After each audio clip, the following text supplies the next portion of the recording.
was your longest offshore passage? Crossing the Atlantic. 14 and a half days. 14 and a half days. How was that sail? Beautiful. It was good. Yeah, it was pretty good. Yeah. We had a couple of friends on board. And we caught Dorados and we ate good food. And the day just went. Pretty much what we did the whole trip was just eating. Yeah. When we finished eating, what we're gonna have for dessert? Yeah, and What we're tomorrow. gonna have for lunch? And tomorrow, what we're going to eat tomorrow? Oh, 2 weeks. Yeah, when we saw land in the morning, it was like, oh, are we here? We can go on. Really? Already? Really? Move it. Sounds perfect. Yeah. Do you usually take crew when you do longer passages? Yes and no. We have been having crew 3 times. Yeah. This leg now from Halifax to here, and then we have crew over the Atlantic and from Aruba to Panama. Yeah. And it's nice to have crew. Yeah. But it's really nice to be alone. They're both great. Yeah. I think we like a lot to be alone actually. Yeah. We have Crossings. a good routine, so. What was your routine or watch rotation like when it was just the two of you? When you were... Are you tired? I'm not tired. Yeah, just try to start with like 4 hours on, 4 hours off, but then it messes up anyway because you have to change the sails and then you're screwed up the whole routine anyway. Yeah. So you're pretty much just going by feeling. It worked out pretty good. Yeah. We didn't do an actual schedule to, okay, I'm 4 hours. Yeah. On the minute, you go. So, no, it wasn't that strict. Were there times, especially at night, when you were both really tired and then you Mostly had to- not actually. No. But that's what we figure for this trip up here. That's if we get in bad weather and there's a lot we have to watch out for, it could be nice to have an extra pair of eyes that we can sleep longer. So Yeah, that's it's very nice also, but I think we really enjoy being just 2 people on board. When you have new people on board that's not used to the boat and they're Or the living aboard, you have to like, movements, oh, don't do that, you're gonna hurt yourself. Oh no, don't do that, or do this, or You're like a babysitter. so you have to. At the same time as you have help, you have to be babysitting a little bit. Right. But that's part of it. So, Good and bad. But Yeah, and in the beginning, it's normally it's a couple of days in the beginning, but they have to sort of get used to it. Yeah, and we you feel really really boring. Like, do this, do that, don't do that, do this. Like, oh, I'm too bad. no, Yeah. you're the captain. So, Yes. so who have you taken aboard for crew? Have they always been friends that Yeah. you've sailed with before? Yeah. Okay, so you've never taken on new crew that you didn't No. know. We met some fun people in the Canary Islands. Yeah. That was hitchhiking over the Atlantic. But we I guess it could have been really fun, Yeah. but it could also be really bad. Yeah. I we guess. heard of a lot of bad experience. With people who've taken on crew that Yeah, they hitchhike over. oh yeah. Yeah, they haven't sailed before and they didn't do anything, they didn't pay, and yeah.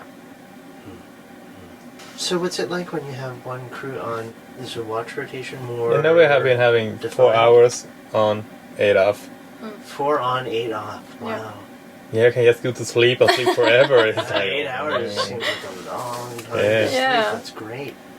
Wow. Luxury. Yeah. What about heavy weather? In all of that sailing, you must have encountered some storms. nothing or really bad, strong- no. Nothing. No. Really? Just going right seasons, watching out for the weather, Yeah. and being a little bit lucky, I guess. But pretty much the worst thing we had was probably the day sail when it comes to most winds and stuff like that. The day sail along the coast of Spain, where we have up to like 26 meters per second. It's about 50 knots, something like that. 50 knots. That was only over the day, and there's beautiful weather, and the wind was from the behind, so Okay, so you ran with it in Yeah. 50 knots. so that was no problem. And other than that, we have been having a little uncomfortable sailing a couple of times, going towards the wind and being a little bumpy, but nothing that's bad at all, I wouldn't say. So now it's going to be exciting to It's see amazing. the rest of the way home Yeah. through all the low pressures and stuff. What's going to happen, but yeah, when you read all these books about people having bad weather over the Bay of Biscay and stuff, Yeah. you're going like, when we actually went there, and It took 36 hours, and you can have a good weather. if you actually for watch the 36 weather hours. before you do that, we have our friends that we sailed over with. They had their own boat and we sailed together. When we went over, and they have flat calm going over the Biscay, so they ran out of diesel. And now they are going the same way again and again. They look for like calm winds, and now we got the mail today that again they have to move to the whole way in new wind. Oh my god! So I guess if you want to write a good book and you want to write about some storms, don't look on the weather. And if you want to have a comfortable sailing, at least in the areas where you have like short passages and you can actually have a pretty decent weather wind and see what the low pressures are doing. And it seems to work pretty good. How do you get your weather? We have an Different. How do you, how do We you- have an SSB on board, Mhm. but now it doesn't work. It doesn't communicate. So now we have a InReach. Well, what's that? That's a satellite that works on the Iridium, Huh. and that we can email with a friend in Sweden, and he checks the weather and the ice reports for us. So that's very handy. How do you plan your passages in terms of weather? How do you find weather windows? What resources do you use to analyze the weather and figure out when to go? And the SSP we just used the US grid and something called SciGrid. Grid files. Yeah. Do you get grid files once you go offshore through your phone? That's through the SSB normally, Through but the now SSB? after New York, I think it was right, it stopped to communicate again, The modem and the computer. So now we don't get it that way anymore. And our parents got word when they didn't hear anything from us. And we had the fog and everything, so we decided for everyone's sake to buy a satellite. We use it with an iPad. Huh. So you have an app. Through there you can send tracking points, so they can see on a map on the internet where we are, Yep. and the position and speed and latitude and longitude, and then we can send emails and communicate with them that way, and they can respond to us. How much does that cost? $220, I think. Yeah. A month? No, for just the InReach, the And then you machine, have For to, the equipment? equipment, and then we pay. $49 a month. That sounds unbelievably affordable for being able to send an email. Oh yeah, and we. But it's only the 120 emails. They're only possible to send. I think it's 160 characters for each, like yeah, a normal it's like SMS. an SMS, like a text, Oh. and it has an emergency button, so you can press it and it will send a Distress Yeah, distress to for geos. with your position. And we have the nav text also. Yeah, the Navtex is good. So what exactly is Navtex? How You does- just get the weather information through base stations, and you can get it pretty far out, but Yeah. And it's text, right? yeah, It yeah, shows just up on a written. screen. Yeah, Is Navtex weather available all over the world? not all over. We didn't have it in the Caribbean, No. but up here we can get the weather every day for the local weather. So it's really useful. Oh yeah. Navtex is Yeah, really, you would it And is. recommend it's, and it. it's correct. Doing really good all along the coast of the U.S. Get the weather there, and Yeah, all the way up here.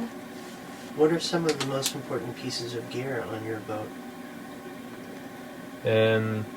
for the comfort, I think for us on a small boat with a small water tank, the water making been extremely good. Have you always had that since you left Yeah. Yeah. Sweden? How much water does it make, and how much water do you carry, and how much electricity does it require? Yeah, we carry 180 liters of water. The water maker is making 25 liters an hour as an average. Up here in the cold climate, a little less, and in the warm climate, a little more. And it takes about 14 amps to run it. So in the Caribbean, we can run it at solar panels and a wind generator. But up here, it's a little harder with less wind, no trade winds and less sun. So you need to use the engine a little bit also, time to time to top it off. That was definitely a really worthwhile piece of equipment that Oh, you yeah. put At on least for this boat. comfort. Oh, yeah. I mean, we don't have to. We can go out and be anchored out all the time. We don't have to think about where to get water. We can just go wherever we like, and Take a shower after a snorkel and yeah, in the warm and the salt yeah. climate is just And so nice. all the dishes. So it's very Yeah, save a lot of the equipment, I think, and Yeah. the inside of the boat and interior. to get the salt away from the inside. It has been reliable the whole time, or have you It's had have- any problems? It's having a with it? little problem now that it's leaking a little bit, but it could be because it's actually colder here in the water than it's really designed for. It's designed for down to about 4 degrees, I think, and now it's 0. But other than that, we have never cleaned it, and the water quality is still very high. We And just yes. when we left the boat, we We pickled it. Yeah. Yeah. And other than that, it's just been working and working and working for the 3 years we've been using it. Yeah. So you use propane for cooking, Mhm. and how much propane do you carry?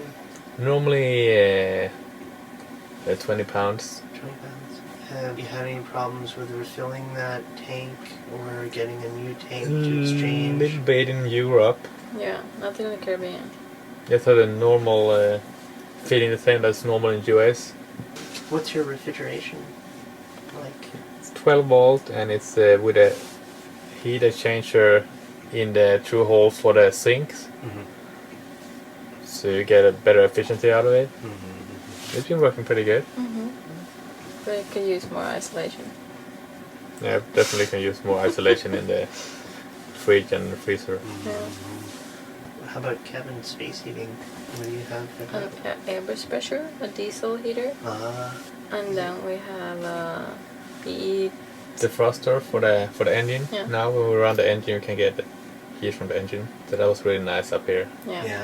Yeah, with a lot of engine running without the wind, so Can you tell me about your wind generator? Do you like it? What model is it? the D400 and it's Yeah. been really good. Yeah. You like think, it? yeah. Oh yeah. It's really silent and Makes a lot of energy. yeah. It does. Sounds like all of these pieces of gear that you've talked about, they're all things that you would do again. You'd do the same, you'd have a wind generator and solar panels Yeah, again. more solar More panels. solar panels. More solar Yeah, panels. Yeah. probably the next time we'll go with at least 1500 watts, and now we have And I two think 300s. Yeah, and 2 wind generators. Wow. Then we'll never ever have to care about, even if it's not a lot of wind and even if it's overcast for Yeah. a lot of days, you don't Yeah. have to care about running with the engine or anything. Yeah. And we will never ever go for a diesel generator on the boat. No. Having one more thing to service, one more thing to fail, more diesel to Maintenance. buy. Yeah.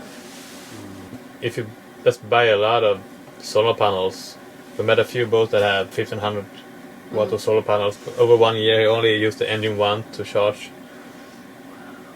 So that seems to be the way to go. Yeah, that was the plan when we built this one, to be self-efficient, Yep. because we don't like to go into marinas and pay money when we have the water maker and we can stay out anchored. So in all of your cruising, have you mostly spent that time at anchor rather than going into a Yeah. marina Like or paying for 96% anchored out. 96%? Yeah, something like that. Yeah, It's much nicer to be on anchorage with nice water. You can go swimming and you don't have to like walk in out of the marina, go to the beach, go back, and it's warm and not any breeze in the marina normally. And we like a lot to be just anchored out and Have you ever Much better. dragged anchor in high wind or anything like one that? time in outside Madeira, Porto Santo, yeah. Yeah. There's just a small bay outside the harbor there, unprotected. and it's unprotected, and there was a wind kicking up right from the Atlantis. We had 2.5-2 meter waves on the anchorage. Pretty long waves, but still pretty high. It was blowing about 30-35 knots straight into the anchorage. So we started dragging in the middle of the night. Wow. We were sitting, watching for the anchor, but after we drive for a little bit, we decided to go into the marina. You did? Yeah. But other than that, That was the only time. yeah. so far. What do you have for ground tackle? For We have a Delta, 44 pound, mm, and we have 360 feet of chain. mhm. So that's been working pretty good. And then we always put on a weight, a dead man on the anchor chain. Huh. That is hanging normally just 1 meter over the bottom, depending how deep they are. Yep. That take a lot of the strain out of the chain and keep the anchor chain close to the bottom. Huh. What is that weight? What? It's just a piece of lead. Just a piece of lead. Yeah, I think it's about 12 kilos. Is that something that you can buy at the chandlery, or No, something you made? but you or- can just take a piece of lead, Yeah. make a drill hole in it, and attach it to the anchor chain. Huh. And then instead of having the chain stretching out, just Yeah. having the weight of the chain, you can have something that make it flex much more. If it's a high wind, you don't have the jerking in the chain. Mhm.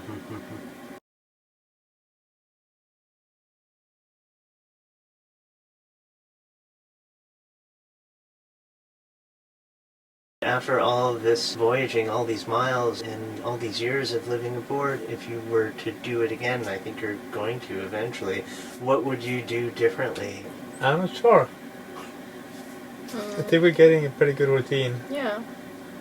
Reaching early and making the boat Secure. comfortable, Yeah. Security first. and take a lot of time when you anchor to find a good spot and figure out what the bottom conditions are and make sure to set the anchor properly and stuff like that. We just getting the routines down better and better. And one thing we would do differently, but that's more with the boat and with the cruising, is to have more easily accessible systems, because the boat is not really big and we have pretty much everything that you would have on a big boat. Yeah. So everything is jammed into different places, and if you're gonna do something, you're probably gonna go under that berth and that seat, and it's just a pain in the ass. So a big nice picnic room would be nice, but then we wouldn't be out sailing. So Yeah. again, it's perfect, I guess. So why are you doing this? What's I have no the idea. motivation? What do you love about living on a boat and all of this sailing and all the places you've gone to? Like, what do you love about it?